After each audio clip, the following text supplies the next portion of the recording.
to begin a trade war with all of our major partners at the same time has been impactful to soybeans, and it will continue to be, I'm afraid. Hello and welcome to this edition of the State of Soy.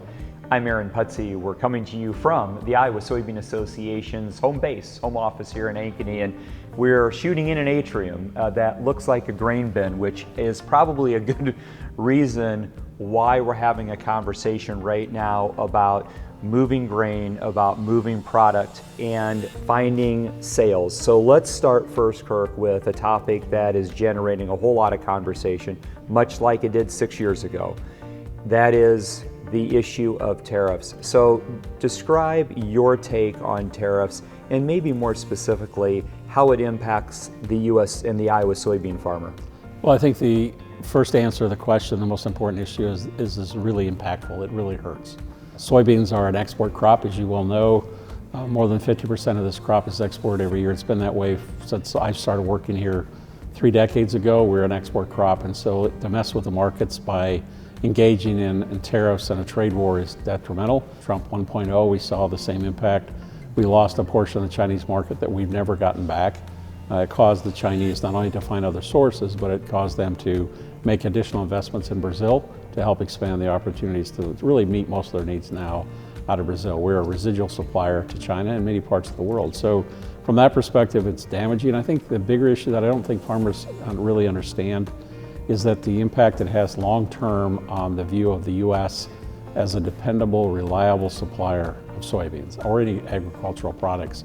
Yes, there are real issues in trade. There are people that take advantage of the trade, but to simply begin a trade war with virtually all of our major partners at the same time has been impactful to soybeans, and it will continue to be, I'm afraid, for some time.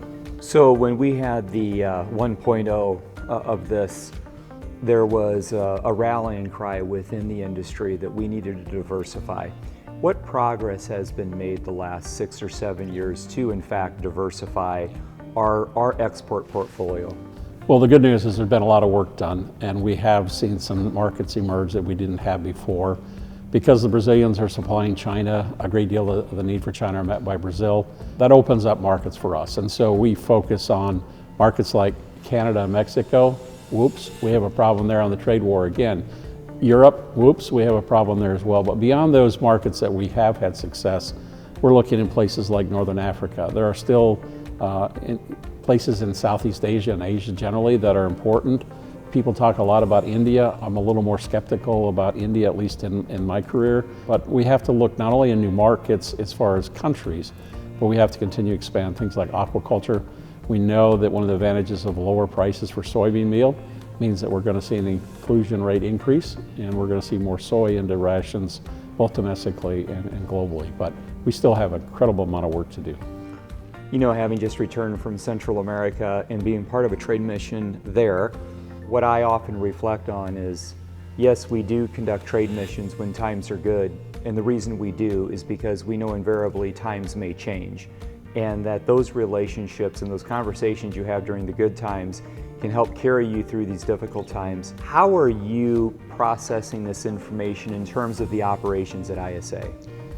Well, clearly we're looking at a checkoff program that's based on net market price. So we're going to see a reduction in the availability of checkoff dollars. We're still working very hard with Congress and the administration to make sure that the export promotion dollars are available. We'd like to see a doubling of those. During Trump 1.0, as you know, we had some significant payments made to farmers because of the damage caused by the trade war. Those dollars don't exist today, and so that's really a question for us.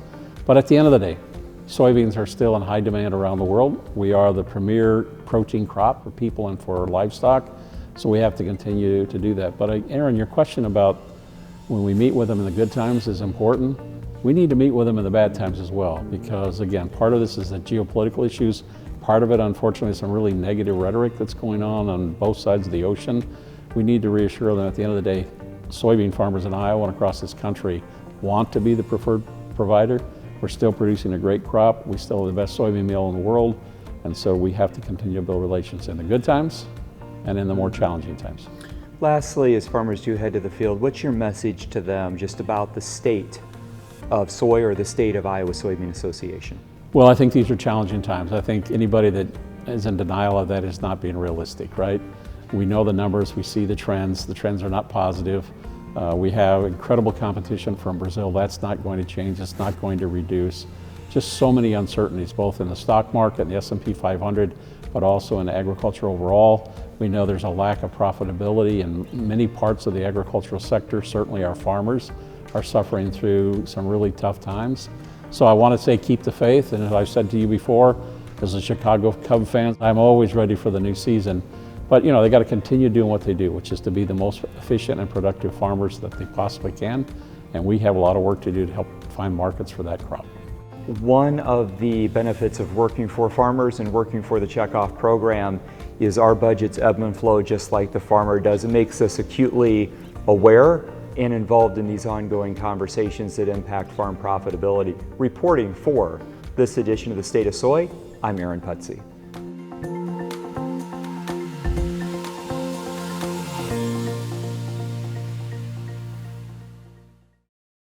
Farming is a competitive business, and you need equipment you can count on every single day. That's why for nearly 90 years, farmers have entrusted their grain handling to Brandt Agricultural Products. Brandt's full line of hardworking conveyors, augers, grain carts, vacs, grain bagging equipment, and tillage equipment are made to deliver the competitive edge you need to lead the field and are manufactured here in the USA. For more information on our full line of products, visit brandt.ca today.